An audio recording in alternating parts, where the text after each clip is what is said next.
Ooh, here are the specific techniques used to achieve this conversational naturalness. 1. Disfluencies and fillers. Generously use words like, right. So, actually, these act as conversational glue. Example, it's not just about the numbers, it's about the cultural shift. 2. Back-channeling interjections. Break up long explanations with short active listening responses from the other speaker. Example, host speaker. And they built this entirely using AI. Expert speaker, wow. A speaker, yeah, in just a few hours. Expert speaker, that's insane. 3. Interruptions and trailing off. Using M dashes. Use M dashes to show when a speaker changes their thought mid-sentence, gets interrupted, or cuts themselves off. Do not use ellipses. Example, host speaker. But if you look at the expert speaker, well, if you look at the data, yeah, host speaker. Right, exactly. 4. False starts and repetitions. People often start a sentence, stop, and restart it slightly differently, or they repeat articles and pronouns. Example, it's a totally different approach to how we think about policy. 5. Colloquialisms and softeners. Use phrases that soften definitive statements like sort of, kind of, a bit, or pretty much. Example, it was kind of a shock to the system, right? 6. Short turns. Real dialogue is a rapid exchange. Even when explaining a complex topic, it should be delivered in small chunks, allowing the other person to confirm understanding or ask a clarifying question.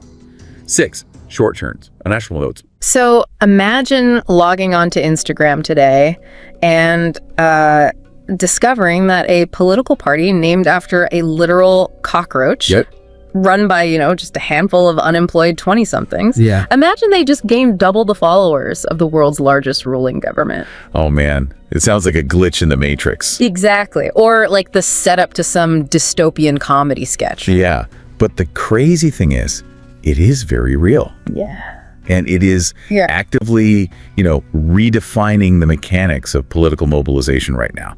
Right. And if you've ever tried to get rid of a cockroach in your kitchen, you kind of know the drill. Oh, absolutely. You take a shoe, you slam it down with everything you've got. You usually miss. You miss, right. They scatter, and then they adapt to whatever chemical you spray at them. Yeah, the harder you try to squash them, the more you realize they're pretty much indestructible. Exactly. And that is basically the exact premise behind the subject of our deep dive today. The Cockroach Janata Party. Yes. The CJP in India. It is hands down one of the most mind-bending political phenomena of 2026. It really is. And just to understand the sheer scale of what we're looking at, we have pulled together a massive stack of sources for this deep dive. Yeah, we've got a lot of ground to cover. We're synthesizing on-the-ground reporting from Al Jazeera, the Associated Press, The Guardian. Right. And we're crossing that with the CJP's actual official website architecture and, running it all through some very recent sociological analyses of the whole movement. Yeah, because the mission of this deep dive is to really figure out how a totally off-the-cuff insult in a courtroom of all places was weaponized using AI to basically create this digital swarm that just overtook traditional political machinery. Completely bypassed it. Right. We are looking at that weird intersection of meme culture, deep socioeconomic grievance, and the rigid walls of state power. Yeah. So if you've ever felt like your degree is just, an expensive piece of paper, or if you've wondered how internet irony actually translates into literal street protests, you are going to understand exactly why this exploded. Absolutely. Okay, let's unpack this. We have to start where the match was struck, which was in a remarkably elite setting. Right, so we are starting in the Supreme Court of India. Okay. The date is May 15th, 2026. And there's a 2-judge bench led by the Chief Justice of India, Surya Kant. Right. And they're presiding over an open court hearing. They're dealing with a contempt plea, but the topic sort of drifts. It drifts into this whole discussion about lawyers practicing with fraudulent degrees. Exactly. Fake degrees, filing frivolous litigations just to get, social media attention. Right. And the Chief Justice starts reprimanding the petitioner's counsel. Yeah. And he says there are parasites of society attacking the system. And then he drops the specific language that just triggers an absolute avalanche. Yeah, the spark. He remarks that there are youngsters like cockroaches who don't get any employment, have no place in a profession, and just join social media to attack everyone. Man. Now, to be fair, the Chief Justice did clarify his remarks later. Right, we should mention that. He went on the record to state he had been misquoted. He emphasized that his critique was, strictly targeting individuals entering noble professions using fake credentials. Yeah. He even referred to the broader youth demographic as the pillars of a developed India. Right, but I mean, the internet doesn't wait for corrections. No, never. In a digital ecosystem, a clarification is never going to catch up to a visceral insult like that. Especially not when you look at the powder keg that this insult landed in. Exactly. I mean, 42% of Indian graduates under the age of 25 are unemployed. Let that sink in. 42%. Right.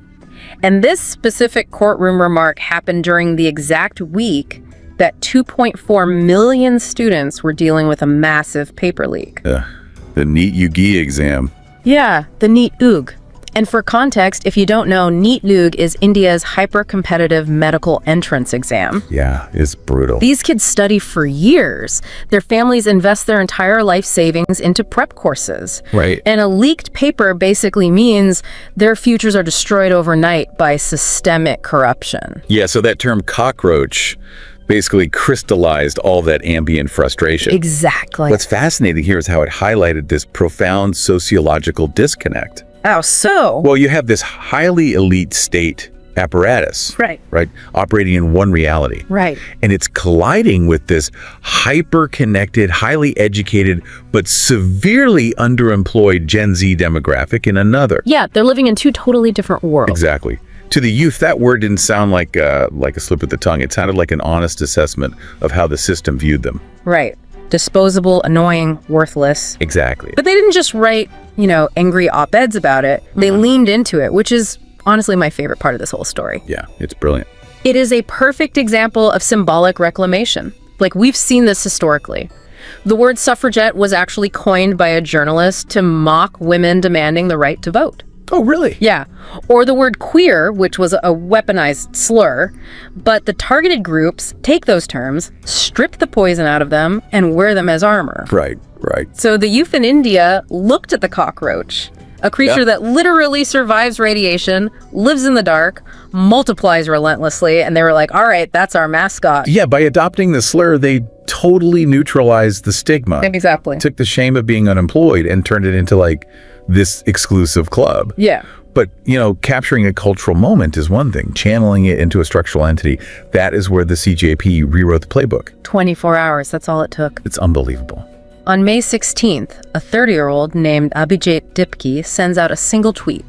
He says, "What if all cockroaches came together?" And Dipk isn't just some random teenager. Right. No, he's a public relations graduate from Boston University. He's a former political strategist. Right, so he recognizes that his tweet is catching fire. Yeah.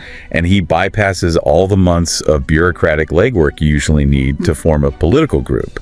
He uses AI tools. Wait, like ChatGPT? Yeah, ChatGPT and Claude. Yeah. He uses them to rapidly code and generate the whole back end for an official website, cockroachjanataparty.com. Wow. He generated the branding, the copy, all the social media handles in a matter of hours. That is insane. And the absolute genius of that website was the gamification. Oh, the ID cards. Yes. They offered a free lifelong membership that basically spat out a custom digital ID card in real time. But to get it, you had to agree to these 4 satirical criteria. You had to be unemployed, lazy, chronically online, and able to rant professionally. That's so good. And the job titles you could pick for your card were hilarious. Like, you could be the chief spiral officer or the minister of naps or a senior doom scroller. And the resulting metric from this was just unprecedented. The numbers are wild. In 3 days, the CJP's Instagram handle hit 11.1 million followers. Wow. By the end of the week, they broke 22.2 million. To anchor that in reality, the ruling party, the BJP, which has this globally recognized, incredibly well-funded digital IT cell, they had 8.8 million Instagram followers. Exactly. And the primary opposition, the Indian National Congress, had 13 million. So a parody account built with ChatGPT eclipsed both of them. Yeah. Effortlessly. Yes. They hit over 104,000 official verified website registrations in just over a month. With 0 corporate funding. 0. Okay, when I look at those numbers, I initially have a hard time, taking them seriously. Sure. Let me push back on this a bit. Generating a funny ID card that calls you a chief spiral officer is a great meme. Yeah. But thousands of kids doom scrolling and clicking a button for a laugh doesn't automatically translate into a real political threat. How does a joke turn into a voting block? Well, it translates into a threat because the gamification is basically a Trojan horse. Okay, what do you mean? Traditionally, Joining a political party is intimidating, right? Yeah, lots of forms. Forms, meetings, ideological purity tests. The CJP made joining completely frictionless. But beneath the joke, they were executing this highly sophisticated data collection strategy. Interesting. They weren't just gathering random clicks. They were aggregating a highly specific psychological profile. You're talking about those 4 standards they use to define their members. Exactly. Because when I first read them, I was expecting standard political gripes. But they list things like being financially confused. Yeah. That sounds more like a therapy diagnosis than a political platform. How does that mobilize people? Well, think about the mechanics of being financially confused in modern India. Yeah. The CJP defined it perfectly. Yeah. Your meager salary or allowance arrives, right? Yeah. And immediately, your EMI, your equated monthly installment for your loans or credit cards, it just eats the bulk of it. Right. Gone instantly. Then you buy a few basic things using UPI India's instant digital payment system. Which is super seamless. Too seamless. You watch your bank balance hit 0 in real time on your phone. Oh, wow. You have multiple degrees, you're supposedly overqualified, but you can't even afford basic independence. That is so relatable. Right. So by naming that exact hyper-specific anxiety, the CJP essentially told millions of isolated kids, you aren't crazy and you aren't a failure. The system is broken. That is a massive paradigm shift because diffuse anger online is usually just like trending hashtag noise. Exactly. But the CJP built a digital funnel. They didn't just capture the noise, they built this algorithm of identity to process it into a unified base. Yeah, they bridged the gap between personal shame and systemic critique. Which brings us to what was actually hiding beneath the surface of the website. A completely serious, heavily structured manifesto. Yes. And their official motto captures the tone perfectly. It's secular, socialist, democratic, lazy. Right, so the humor pulls you in, but the policy demands are lethal. Absolutely lethal. And just to be completely clear here, as we break down these demands, they are directly targeting Prime Minister Narendra Modi's administration, the entrenched media monopolies, and the highest levels of the judiciary. Yeah. We are just the messengers here. We are looking at what the sources say the CJP is demanding, and we're analyzing the mechanics of their argument, not taking sides. Right. If we connect this to the bigger picture and analyze their 5 core demands, you realize they aren't just making a basic wish list for more jobs. No, they aren't. They're launching a targeted strike on systemic bottlenecks. Demand 1 wasn't give us jobs. It was a demand for a white paper on real job data. Which would force the government to stop relying on, high-cost PR billboards and admit the statistical reality. Exactly. And then demand 2 went straight after the education infrastructure. They demanded the firing of Education Minister Dharmendra Pradhan over those NEEU's paper leaks we talked about. Right. But they paired that with a demand to scrap the rechecking fees charged by the CBSE, the Central Board of Secondary Education. Yeah, that was huge. They argued that if the national board makes a grading error, the students shouldn't have to pay a fee to get it fixed. It was basically a demand to stop treating students as revenue sources. That's so smart. Then they moved to accountability. Demand 3 focused on the media landscape. Right, noting India's slag to 159th on the World Press Freedom Index. Yeah. So they demanded mandatory, unscripted monthly press conferences from the Prime Minister. Whoa! Demand 4 circled back to the original spark. They demanded a formal apology for the cockroach remark and the implementation of a binding code of conduct for judges. And finally, Demand 5 insisted on full transparency and public audits of the PM Cares Fund. Right. It's fascinating because they take this narrative of youth unemployment, which older generations often frame as just a lack of hustle or kids just being lazy. Just get off your phone and get a job kind of thing. Exactly. And they completely flip it. They frame it as a systemic institutional failure. Yeah. But the broader manifesto goes even further. There were proposals that I really had to pause and think about. Like what? Well, for example, they demanded a 50% reservation for women in parliament. But they explicitly stated this must happen without expanding the parliament building. Oh, yeah. That specific clause is brilliant. Right, because it forces a mechanical sacrifice. Usually when politicians offer increased representation, they just add more seats. Right, preserving the power of the guys who are already there. Exactly. Right. The CJP was saying, no, you don't get to build a bigger room. You have to literally give up half the seats you currently hold. That's radical. They also demanded that any politician who defects to another party faces a 20-year ban from politics. So, And my personal favorite prosecuting a election commissioners under the UAPA if voter disenfranchisement is proven. Yeah. And the UAPA is the Unlawful Activities Prevention Act. It is literally an anti-terror law, Right. suggesting that a bureaucrat suppressing votes should be treated with the same legal severity as a terrorist. That is an incredibly radical reframing of civic duty. It really is. Yeah. And to lend weight to these proposals, the CJP formalized a leadership team that completely obliterated that lazy stereotype. Oh, yeah. Who did they have? Well, alongside Abhijit Dipki, you had Saurav Das. He's a prominent investigative journalist known for wielding the Right to Information Act. Okay. You had Vijay Daya.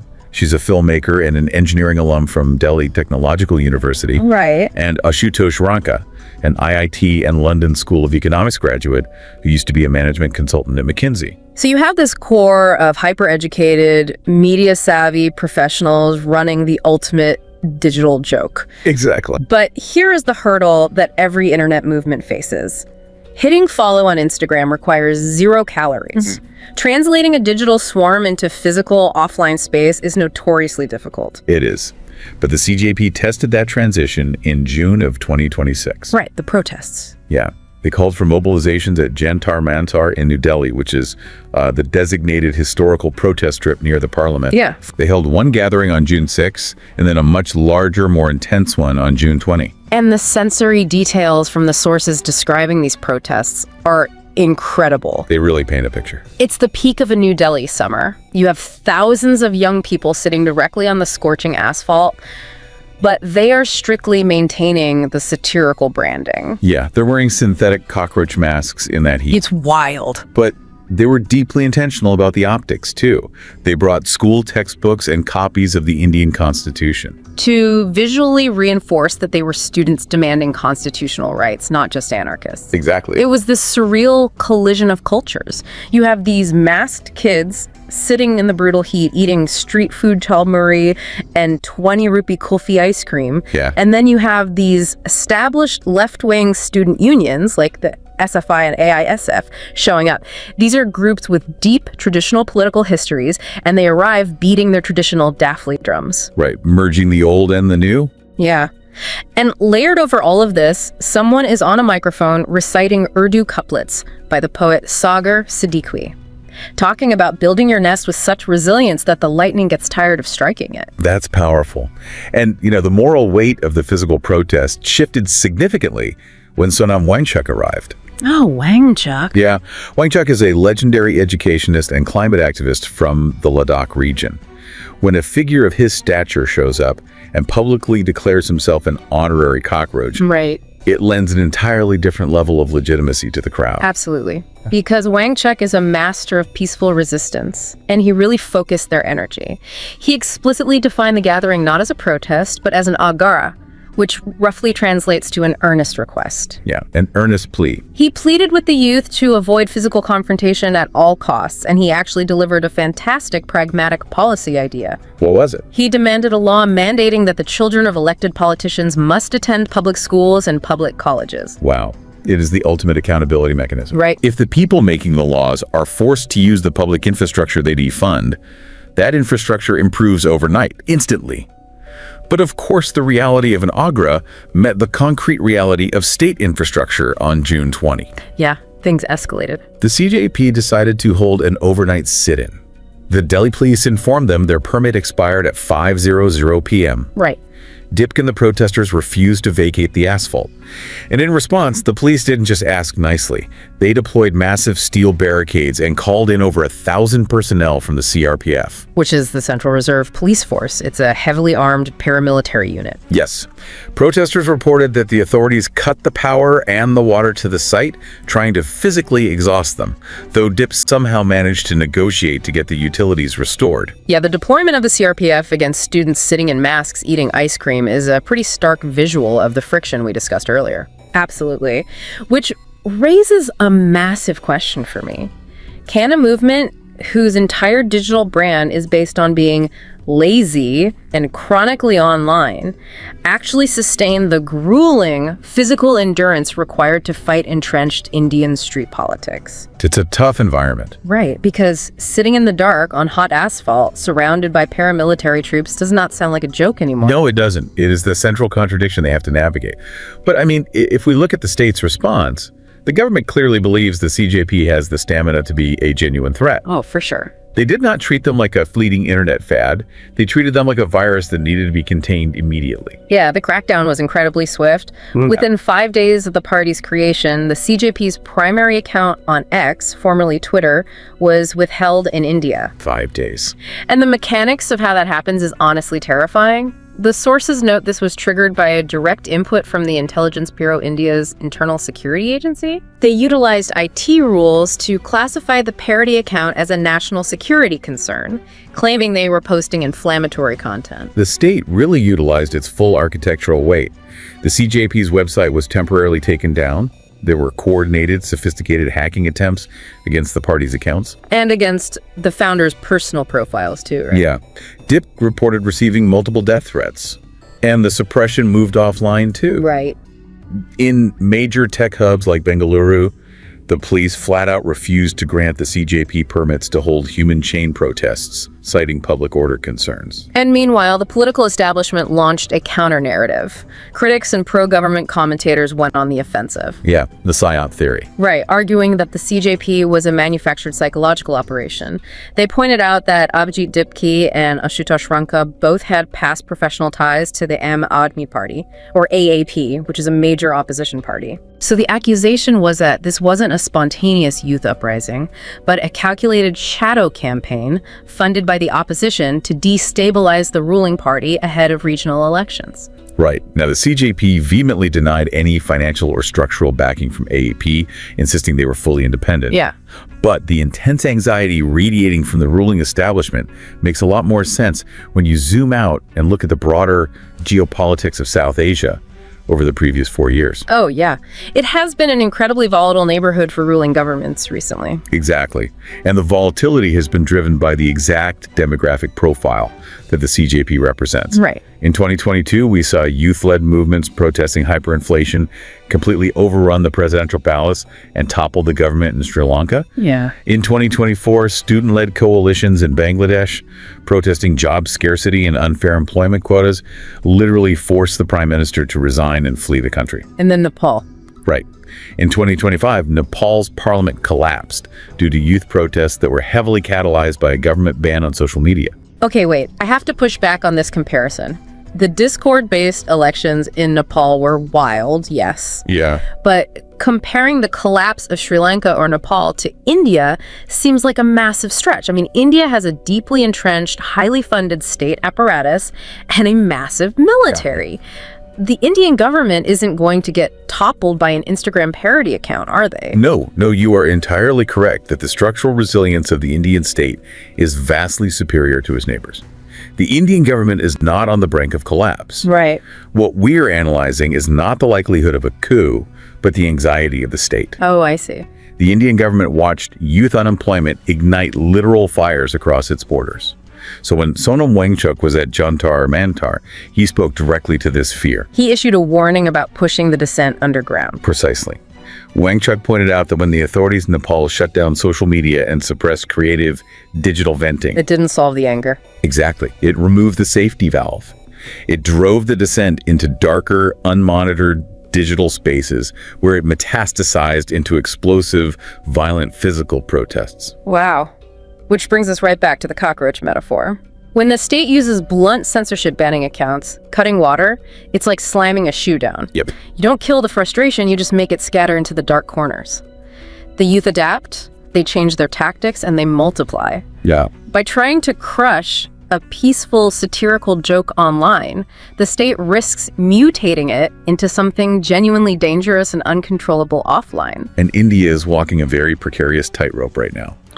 Unlike the movements in Sri Lanka or Bangladesh, which unfortunately escalated into property destruction and loss of life, the CJP has deliberately anchored itself to the Constitution. Right. They demand policy accountability, not the total dismantling of the state. But the government's reflex to deploy paramilitary forces and utilize national security laws against a meme shows a deep institutional fear that this highly organized digital infrastructure could easily pivot. So, bringing all of this together, if you've ever wondered how much power a simple internet joke can wield, the Cockroach Janata Party is the ultimate case study. It really is. It proves that if you fuse seamless digital gamification, self-deprecating humor, and a genuine bleeding socioeconomic grievance, you can build an algorithm of identity that completely bypasses billions of dollars of traditional political campaigning. Completely. The line between a viral meme and a legitimate systemic threat hasn't just blurred. Yeah. The CJP has proven that the line no longer exists. It represents a fundamental evolution in how power is challenged. The architecture of dissent has fundamentally changed. Definitely. I'll leave you with this final thought to mull over. If an AI-assisted website run by a handful of 20-somethings can outpace the digital footprint of the world's largest political party in a matter of days, what happens when this hyper-connected, hyper-frustrated generation realizes they might not actually need traditional political parties to organize their future at all? It's a big question. Maybe the next time the shoe comes down, the swarm won't scatter. Maybe they'll just carry the shoe away.